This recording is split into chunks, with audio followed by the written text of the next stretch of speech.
The part of my working career that is most relevant to the duties of the President is my 30 years as Chief Executive Officer of NTUC Income. In this job, I was responsible, among others, for the oversight of the investment of the insurance fund, which grew 600 times over 30 years. And at the time I left, it was $17 billion. This experience is relevant to the duty of the President in safeguarding the reserves. I had to appoint senior people into the top levels of my management. I believe that a good management team should comprise of people with knowledge and people with practical experience. I aim to balance the team with both skills and not be skewed to one or the other. I wish to add another important point. For the President to do his duty well and to serve the people well, he has to exercise an independent mind in giving approval for the use of the past reserves and for appointment into the top levels of the public service. He should look at each recommendation with a guiding principle. Is the recommendation good for the people? An independent President needs to have a good knowledge of the subject matter and the courage to take a stand when the need arises. I have that knowledge and courage. Thank you. Two key factors. I have two factors. The first is this use of the reserve in the interest of the people? And the second factor I will consider is this a proper use of the reserves? For example, is it spent unwisely or is it spent wisely? For example, our biggest use of past reserves was during the COVID. A large sum of money was set aside and there was some part of the money that went into banks that were making huge profits and they were given subsidy by the government. I consider that to be not suitable use of the reserves. And I don't want to say that this is looking back at the benefit of hindsight. I think the President should have the ability to understand what is proper use and what is the wrong use of the reserve. So I will certainly want to examine carefully, is this good for the people and is this the proper use of the reserves? Important consideration is what are the problems facing the people and do we understand the problem? And if we do understand the problem, what are possible solutions? So I therefore look at the role of the President in this way. It is not helpful when you are solving difficult problems to mix up the concept of is this the solution of party A or party B. I do not believe in politicking because it's taking away time that should be go into understanding the problem and solving the problem. So I do not agree with the framing that any solution is politicizing. I think we should focus on the problem and use all available resources and knowledge to see what is the best way to solve the problem that faces the country and the people. And we do have many problems that are unsolved over past decades, such as the low birth rate and life becoming more difficult. These are very important things to solve, and we shouldn't be thinking about politicizing. I have 20 years. I was 20 years on the board of a international federation of insurance companies from 65 countries. I served 5 years as the chairman. I travel yearly for board meetings and conferences. And before I travel, I take some trouble to understand the culture, the history, and some languages of that country. I know songs of in many languages through this travel. I think we should pay respect to other countries, and in turn they will like us. Although Singapore is a very small country, I was privileged to be elected as the chairman and serve for 5 years. I understand the international position of Singapore. We want to promote international cooperation, international trade, and international peace. And we want to have good friendly relations with neighboring countries. So those are the government's position, and I also believe in those positions, and I would be happy to project them.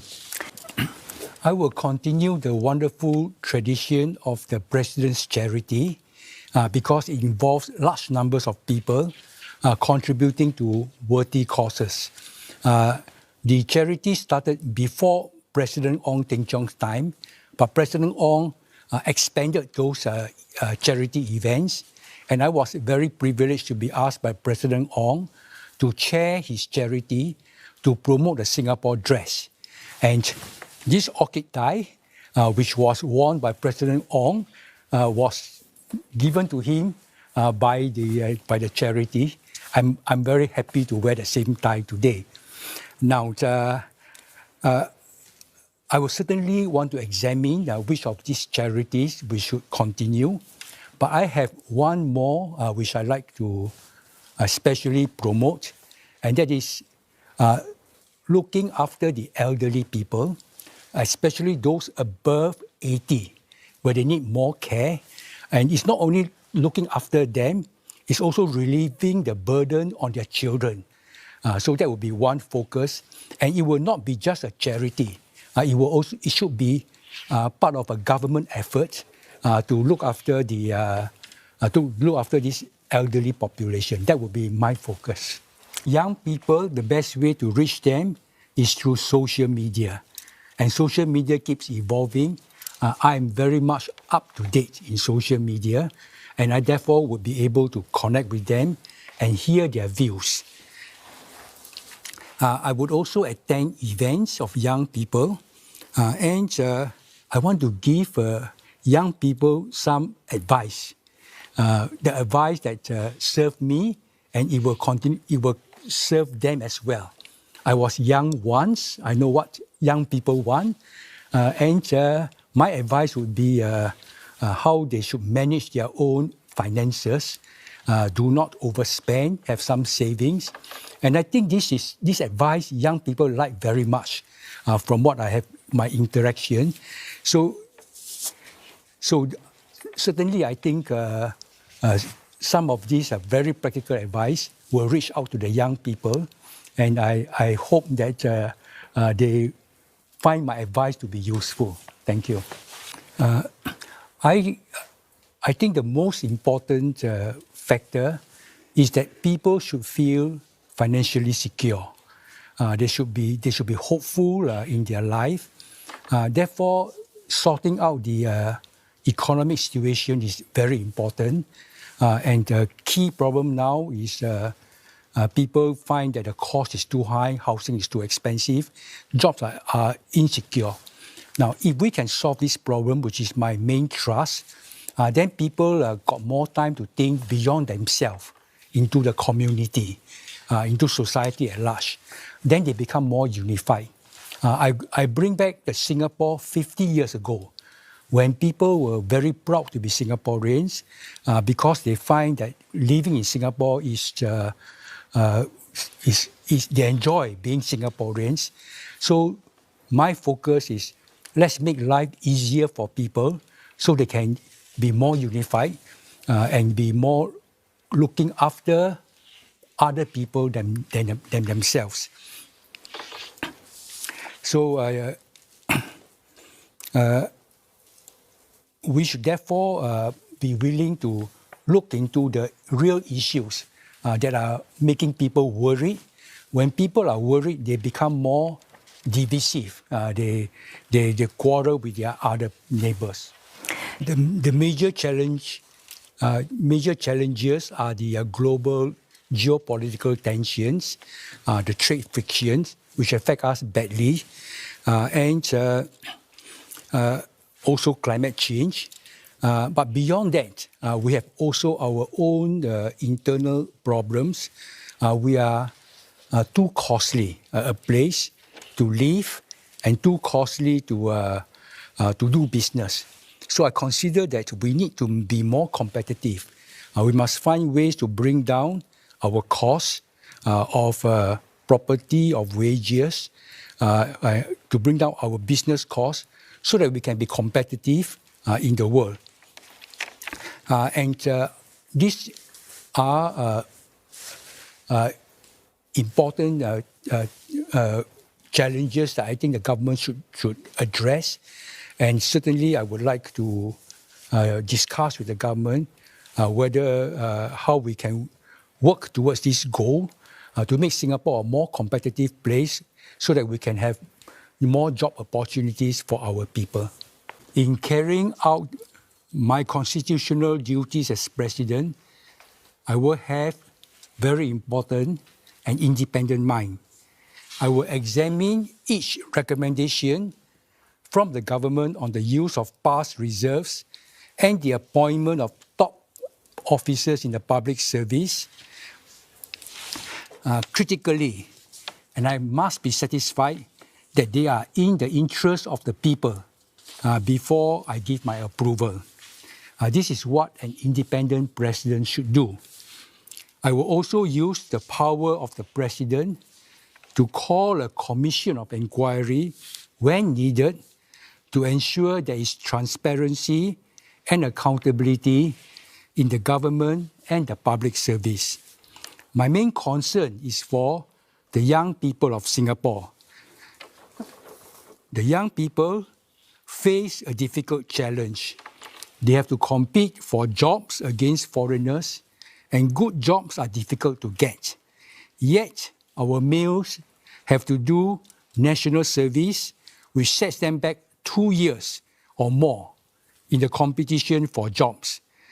They have to live, we all have to live with high cost of living, and cost of housing is getting to be unaffordable. I understand these concerns and will convey them to the government so that our young people can look forward with confidence to the future. My overall goal is to make life better for the people of Singapore.